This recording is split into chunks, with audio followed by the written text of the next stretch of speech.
Welcome to another module of the inner game, and this is an important module because it explains you why this three-pyramid study system works so well. And this question is a very relevant question because the research finding is going to help you a lot. It's also called the big boy effect because the finding of the study was a bit surprising, and therefore one of the effects I had was so-called big boy effect, which I'll explain you in a minute. So what was the study about? They have been looking at about 1,600 students before university and during university, and looked at what are the factors and what are the study methods that they've been using and what served them well or not served them well, and how much was it contributing to the study success at university. It's a bit an older study, and that to be said, it's from 91, but nevertheless, the findings are still relevant and has been proven to be still relevant, so it is still very relevant. The first question is, as a high school student, you develop certain skill sets, and what is the baggage, what you can take in your rucksack with you before you go to university? And they came across three factors. One is the capacity. The second is the motivation to perform, and the third one is self-confidence. Now, capacity, it makes sense. If somebody is good in mathematics, for example, well, that person will do well in physics and civil engineering, things like that. Obviously, capacity is going to be a factor. The second one is motivation to perform. Imagine that somebody has the capacity, but is not working for it. That doesn't go so well. So the combination of both capacity and motivation to perform is going to be very critical. But there's also self-confidence, and there is, of course, a number. It's kind of if you can give it a number, there's a lower limit of self-confidence you can have, and that's fine. You need it actually, but if it's too high, then this becomes a negative factor, and that's why the so-called big boy effect. And actually, they realized that self-confidence on its own diminishes the chances for success at university. It reduces strongly your success at university. And about 25% of the students in this study were suffering from this. Well, suffering. They were too confident, so therefore they assumed things would go well, and they thought they didn't need to study so well, and things like that. So they assume a lot of things, and therefore they set themselves up for failure. It has a strong negative effect, unless this self-confidence attitude, mindset, or approach to life is combined with a strong study method, and a very specific study method, which I'll cover in a moment. They also have been looking at three study methods these students have been using. One is the so-called achievement-orientated study method, and it's about, performing. It's about getting results. So it's about regular study, it's about planning, it's about time management. But surprisingly though, this gives an average positive effect on the end results.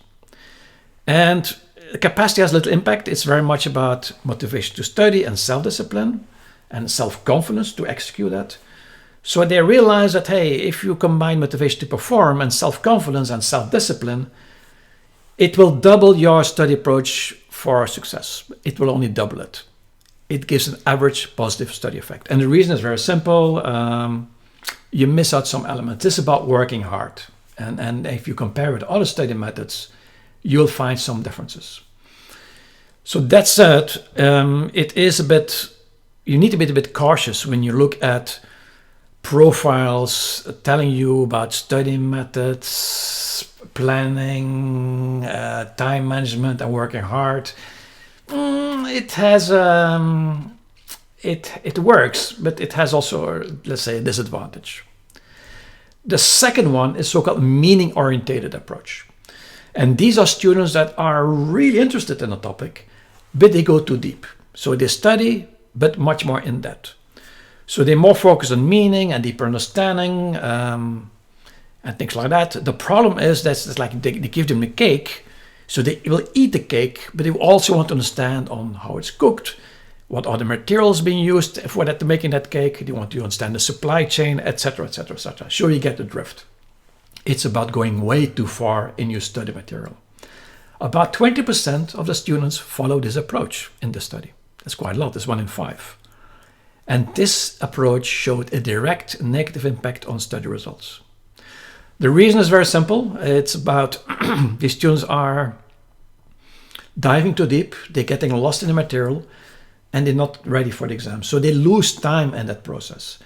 So interest itself, although it's a positive effect, it shows that having interest and combining with this study method, these students get lost. They do more research instead of studying, and this is a pity.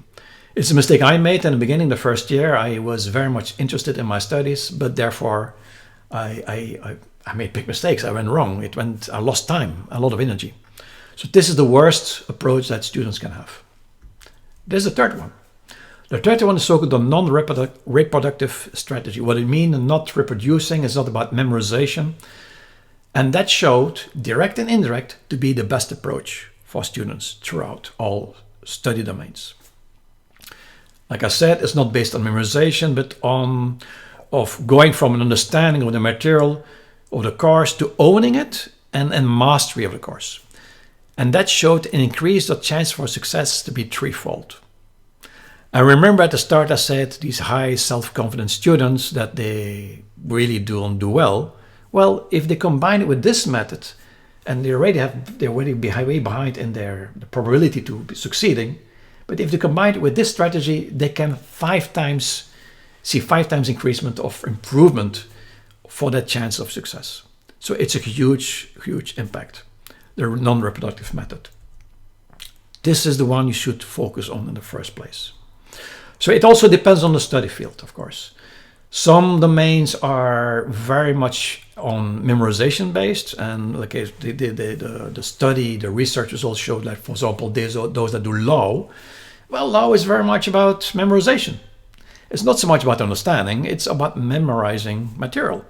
So the achievement-oriented approach will fit here best. They also looked at psychology, and they understood that achievement-oriented approach might fit as well for psychology.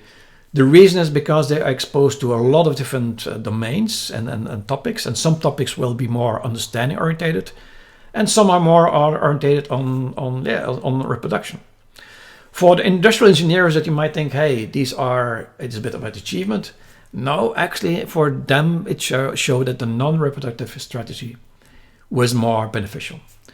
For higher education or non-university shorter term type of courses, combination of achievement and non-reproductive strategy turned out to be well. So actually what they're saying is that you need to understand that some courses will have a very specific approach.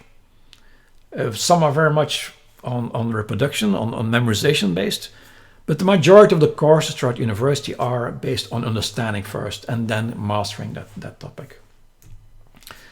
So from the 3 systems, formats, achievement, meaning-oriented, or non-reproductive strategy, you need to understand that achievement-oriented, yes, that's important, but it's about working hard. That said, time management and planning and things like that are going to help you for sure, but only that is not good enough. Those that go for meaning-oriented, well, they work hard, but without focus. They confuse studying and research, and that's the problem here. So that's a very negative approach. And the last one, the non-reproductive strategy, is about working smart. So you understand very quickly that using the 3 pyramids, that these 3 strategies fit in very nicely. For example, the first pyramid is about being achievement orientated. That makes sense. It's about planning, it's about moving forward, it's about keeping track. It's about motivation to perform, it's about self-discipline and kind of self-confidence as well, and building that self-confidence. But the second and the third principle is very much about the last strategy that's going to help you very much. So the combination of all these 3 principles, these 3 strategies, is going to give you a very solid method, a very solid system that will help you to move forward. So now you understand the reason why I have this divided up in these 3 principles, these 3 pyramids, because it combines all the best of the best, such that you can move forward with success. Again, on its own, the non-reproductive strategy, yes, works very, very well, as I showed. Keep in mind, you might need some elements of being achievement-oriented as well in that approach. So I hope this is very clear. This is a very short introduction on what's relevant, but this shows how much importance there is in getting your strategies right so that you can study with great success and get the best results out of this.